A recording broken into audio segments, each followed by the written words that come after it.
a story that came out in today's Toronto Star about an American who was applying for refugee status in Canada because he thinks that he is being unfairly targeted by police and believes that one of these days, if he stays in the States, the police are going to kill him.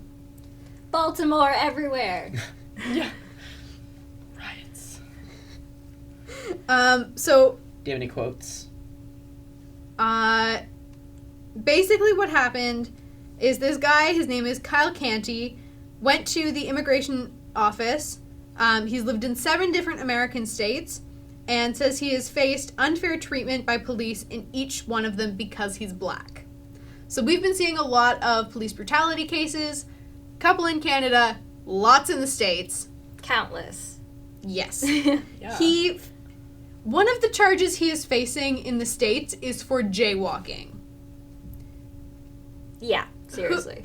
Jaywalking. How do you even get charged with jaywalking? My brother got a jaywalking ticket one No time. way. You just have to... He literally walked up to the police officer cop. has to have, like, a really bad day to get Yeah, you a well, jaywalking ticket. yeah. I think he fought it. He was just like, really? You're giving me a jaywalking ticket? And the cop ripped it up. Because jaywalking tickets mean nothing. I jaywalk every day. Who doesn't Because the bus stop is across the street from my street, and if I go down to the lights, I have to go 3 blocks in either direction, and that's not happening. So I jaywalk every day, clearly very white. I've never gotten a ticket, and I don't think I ever will. Like, I think it's safe to assume your brother is also white and he got Yes. tickets. Like, I don't think it's a racial thing, but I could be wrong. It could be a racial thing down there. They have a very different system for their cops down there, and they're having a lot of racially... trying to find a sensitive way to put this, but they're having problems with race Racist inequality. cops. Yeah, racist cops. And, like, profiling, like, racist profiling, stuff like that. And to be fair, we're also dealing with that same thing Yes. here in Toronto with Oh, yeah. carding. It's just slightly less extreme because it is not a national issue that is happening in every police department on a mass scale. Yeah. I would like to note, over the internet, so I haven't talked to any Americans in person about this topic, but Americans like to insist that there's actually relatively few times that the cops, just kill black people over these issues, but it's just because it gets thrown in the news. It's like an I echo agree. chamber, and then it becomes representative of all cops, and I think to an extent that is true, Mm-hmm. but it's still an issue down there. I think that there is a middle ground between what some people are saying is the case, where it's, oh, no, it's a couple of bad apples, Mm-hmm. versus every single cop's a bad person. Yeah, I think it's a lot of bad apples, but they're not all bad apples. Yes. Yeah. The other problem is most cops won't come out and say what the bad apple did was wrong.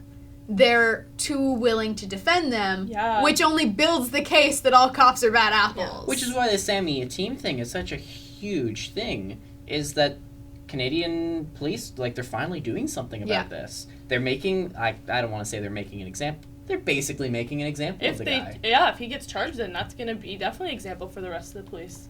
And hopefully that'll help reduce the number of people who are killed. Yeah. But back to this guy that's applying for refugee status. So one of the charges he's facing, it was in Oregon. He was arrested for trespassing when he spent 2 hours talking on the phone and using free Wi-Fi at a bus station. How many of us have loitered around using free Wi-Fi and making phone calls for 2 hours? I've literally sat underneath signs saying 20 minutes or else you're loitering for hours. I don't go outside, so I can't really offer anything for that. Yeah, I don't know. I don't really understand because people are traveling at bus stations all the time. Like, how do you know he wasn't there to catch another bus? How do you know he didn't have a 2-hour layover? Yeah, exactly. Yeah. Which is why he's making a good case that he is being constantly racially profiled, and because there are so many black people in the States who are killed by police, he doesn't actually have a terrible case. He has to prove